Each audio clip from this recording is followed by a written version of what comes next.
సంవత్సరాల తరబడి ఎన్ని మందులు వాడినా మీ మోకాల నొప్పులు తగ్గట్లేదా? ప్రాణ పెయిన్ క్లినిక్ లో అత్యాధునిక చికిత్స.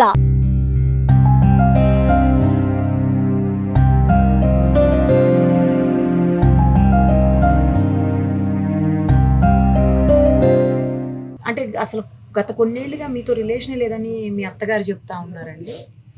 5 years నుంచి రిలేషన్లో లేము. లాస్ట్ 5 years నుంచి ఎప్పుడైతే నాకు ఈ విషయం తెలిసిందో అప్పటి నుంచి నన్ను కొట్టడము చేయడము చాలా నానా విధాలుగా హింసించిండు. తాగేసి వచ్చి ఏ రాత్రి అంటే ఆ రాత్రి ఇది చేయడము చాలా. పవిత్ర డైరెక్ట్ నాకు కాల్ చేసి వాడు నా మొగుడే, ఏం పీక్కుంటో పీక్కో అనేసి కూడా అనింది. ఇలాంటి మాటలు కూడా మాట్లాడింది పవిత్ర జయరాం. వాళ్ళ పిల్లలకి కూడా తెలుసు. వాళ్ళ అబ్బాయిని వెళ్ళి అడిగాను, వాళ్ళ అబ్బాయితో వెళ్ళి మాట్లాడాను.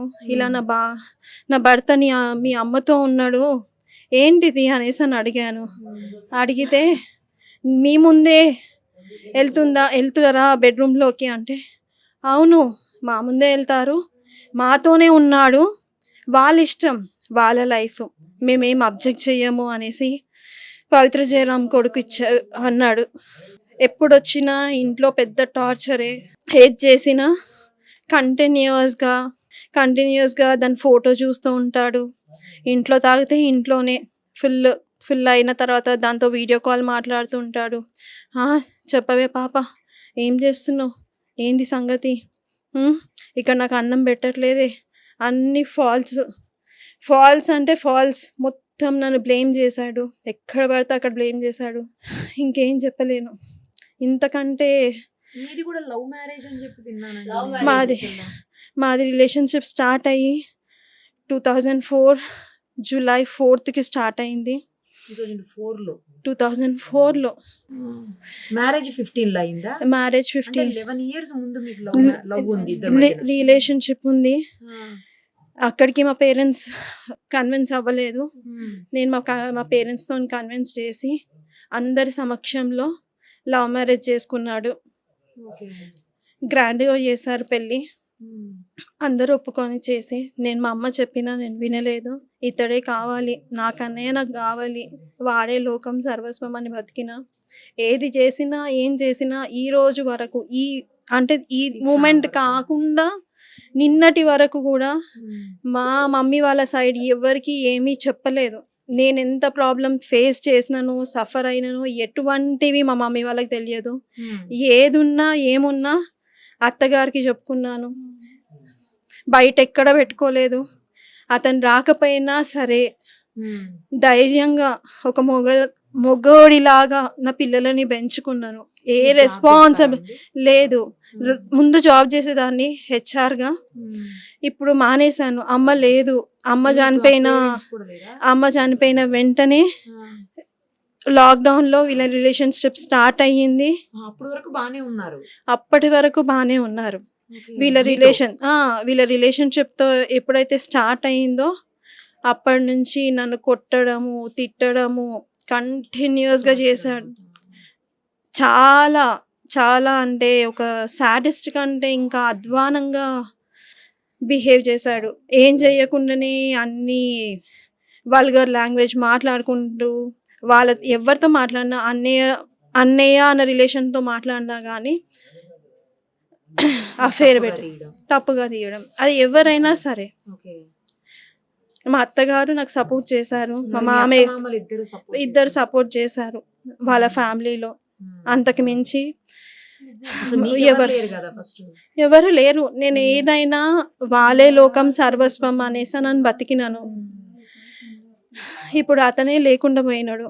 ఇప్పుడు ఇంకేమని నన్ను బ్లేమ్ చేస్తాడు, ఇంకేం చేస్తాడో నాకేం అర్థం అవ్వట్లేదు.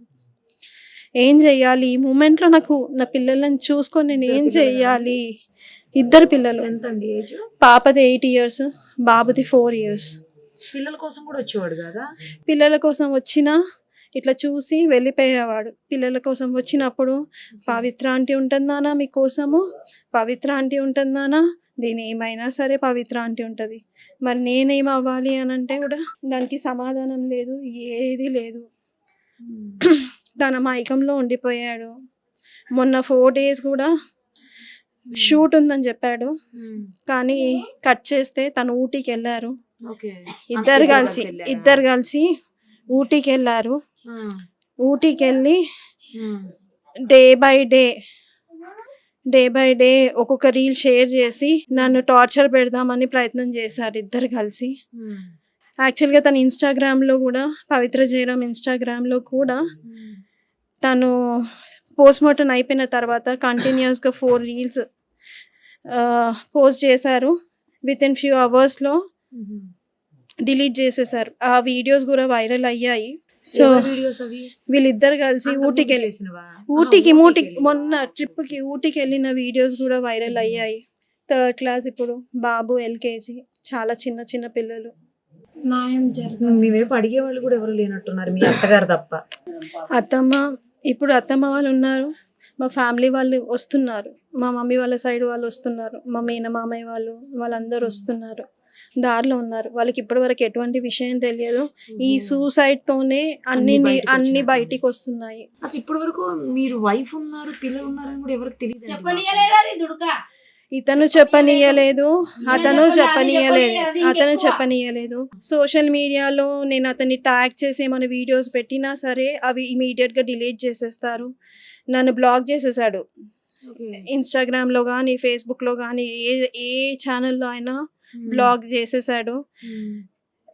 ఇనీషియల్ గా తెలిసిన వెంటనే నేను మహిళా మండలిలో కంప్లైంట్ ఇచ్చాను.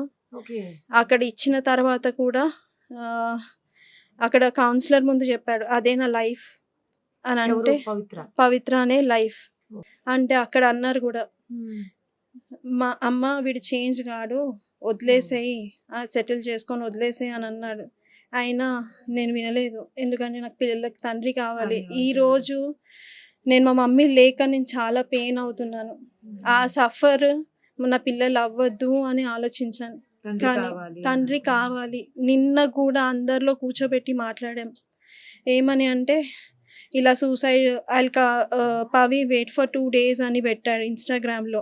ఏంటి Pavitra wait for 2 days I'm coming అన్నట్టు పెట్టాడు పోస్ట్. అదే విషయము 10 మందిలో కూర్చోబెట్టి మాట్లాడాను. మాట్లాడితే నేను అంత పిరికివాడిని కాదు, నేను చూసుకుంటాను, నాకు కొంచెం టైం పడుతుంది సెటిల్ అవ్వడానికి అనేసి అని అన్నాడు. కానీ అన్యాయం చేశాడు. రిలేషన్షిప్లో ఎంత బాగుండేవాడు అంటే అంత బాగుండేవాడు. నేనే లోకం సర్వస్వం అని ఉండేవాడు. ఎప్పుడైతే ఈ పవిత్ర ఎంటర్ అయ్యిందో అప్పటి నుంచి నాకు టార్చర్, ఫిజికల్గా ఇద్దరం బాగున్నాము. అప్పటి నుంచి ఫిజికల్గా, మెంటల్గా చాలా హరాస్ చేశాడు, చాలా విధాలుగా హరాస్ చేశాడు. అసలు ఒక 2-3 months వరకు ఇంటికి రాకుండా, పిల్లలని చూసుకోకుండా కూడా ఉన్న రోజులు ఉన్నాయి.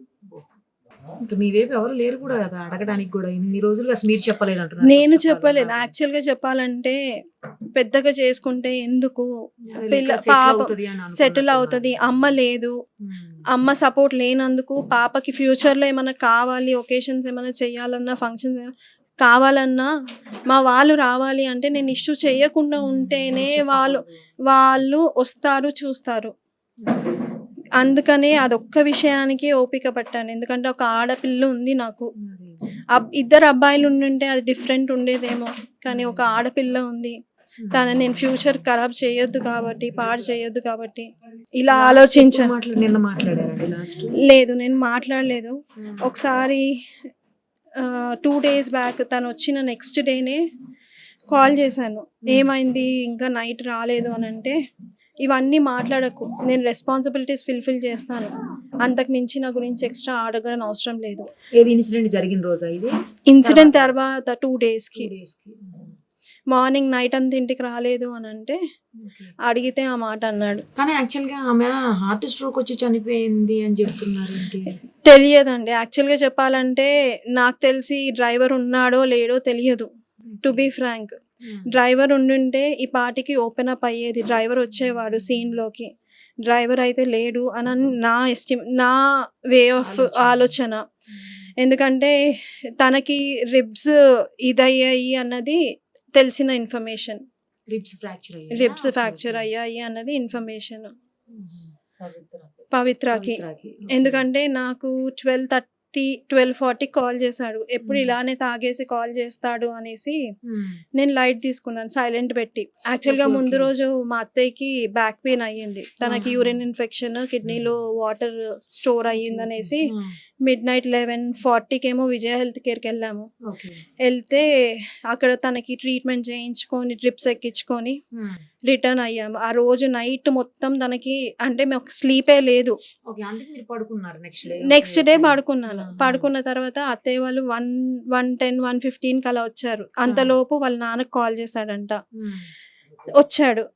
వస్తే సరే ఆగతయ్య నేను కనుక్కుంటాను, మీరు వెయిట్ చేయండి అనేసి కాల్ చేస్తే పవి లేస్తలేదు.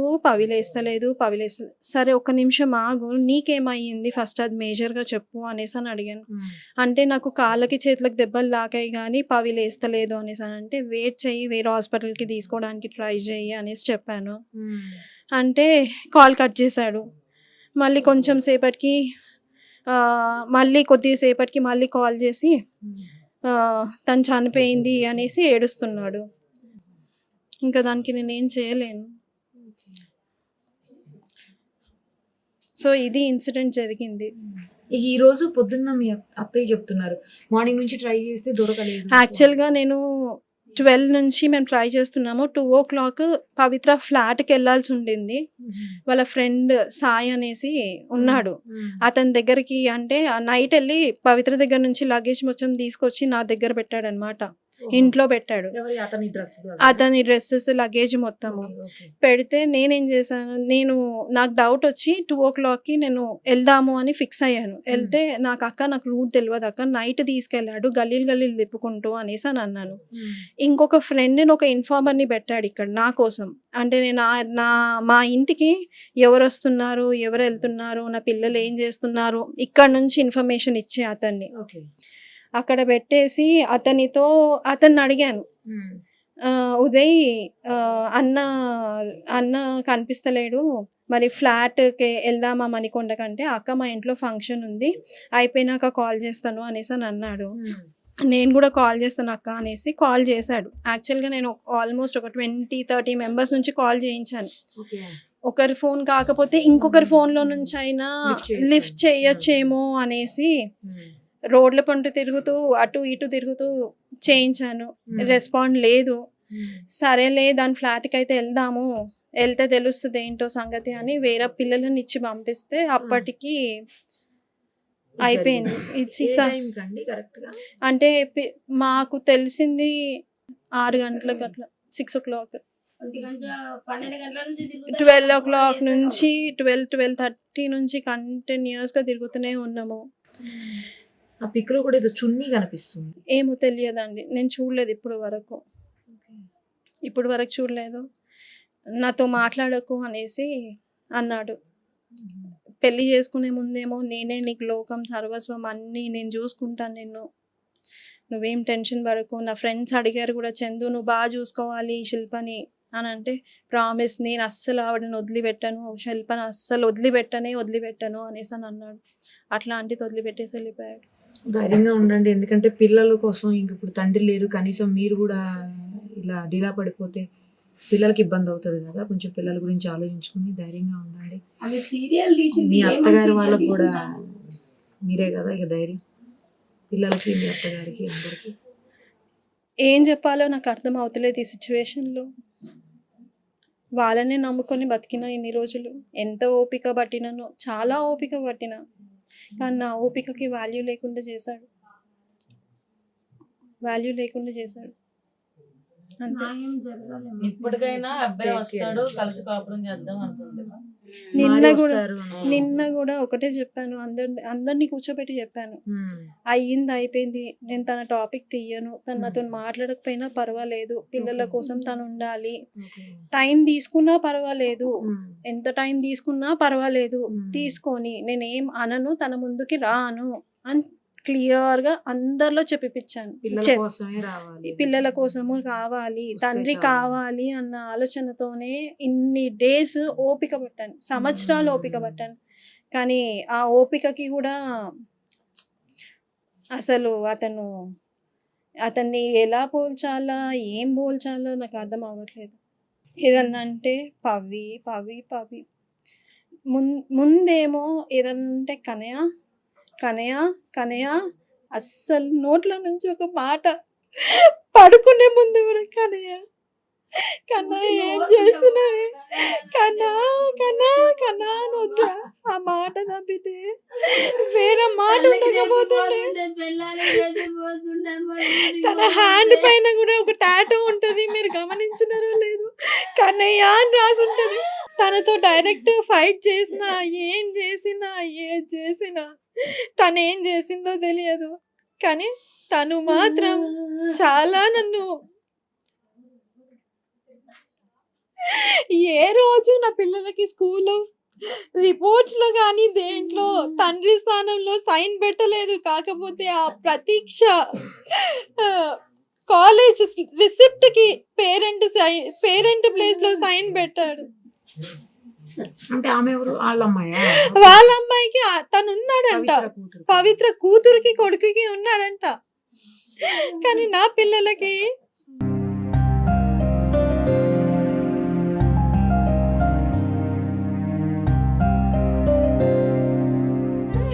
ఇండస్ట్రీ మొత్తం తెలుసు. చందు, శిల్ప అంటే ఆ ఇండస్ట్రీ అందరికీ తెలుసు. అసలు నా మాట లేకుండా ఉండేటోడు కాదు. అరే అక్కనే రా నన్ను సెట్ చేసింది, అక్కనే రా సెట్ చేసింది, అందరికి అందరు ఆర్టిస్టులకు చెప్పుకున్నాడు. చాలా మంది ఆర్టిస్టులు కూడా చెప్పారు తనకి, వద్దు ఇట్లాంటి దాంతో నీకు అవసరమా చందు, మంచి ఫ్యామిలీ ఉంది, ఫ్యామిలీని చూసుకో, ఫ్యామిలీని డిస్టర్బ్ చేస్తున్నావు చందు అంటే ఆహా వినలేదు, అసలు వినలేదు. శిల్ప గారు మీరు ధైర్యంగా ఉండండి, చందు గారు వచ్చేస్తారు, మీరు టెన్షన్ పడకండి, ఆవిడ ఇప్పటికి మీ ఆయన 6th పర్సన్ ఆవిడకి అని చెప్పారు. చాలా మంది చెప్పారు ఆవిడ క్యారెక్టరే అది. సో అలాంటి ఒక వేస్ట్ క్యారెక్టర్ మనిషి కోసం ఈ రోజు మమ్మల్ని అన్యాయం చేసి వెళ్ళిపోయాడు.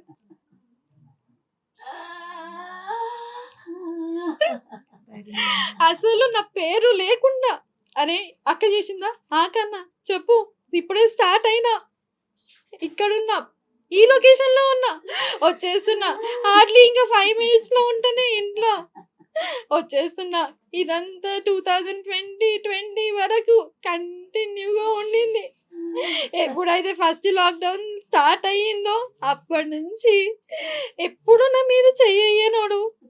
12:30 నైట్ నుంచి మార్నింగ్ 5 o'clock వరకు ఎట్లా పడితే అట్లా కొట్టినాడు.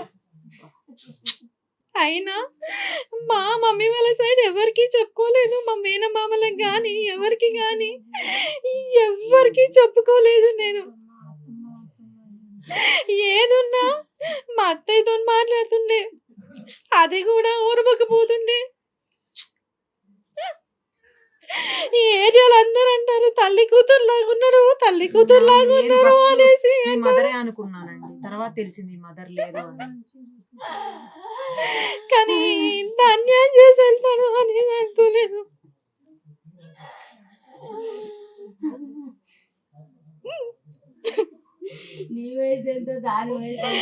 తను చాలా ఏజ్డ్ పర్సన్, ఏజ్ డిఫరెన్స్ కూడా చాలా ఉంది. నాకు చెప్పడమే పవికి హార్ట్ లో హోల్స్ ఉన్నాయి, తనని జాగ్రత్తగా చూసుకోవాలి, అది ఇది అనేసి అని అన్నాడు. కానీ నేను ఒక ఫ్రెండ్ లాగా మాట్లాడుతున్నాడేమో, ఫ్రెండ్ లాగా రీల్స్ చేస్తున్నాడేమో, ఇండస్ట్రీయే కదా మనకు తెలియంది ఏముంది అనేసి అని అనుకున్నాను. తర్వాత నన్ను చాలా టార్చర్ పెట్టాడు. అసలు నా దగ్గర ఉండని కూడా ఉండట్లేదు.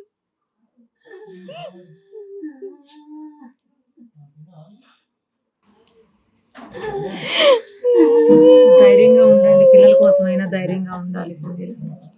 ధైర్యంగా ఉండండి.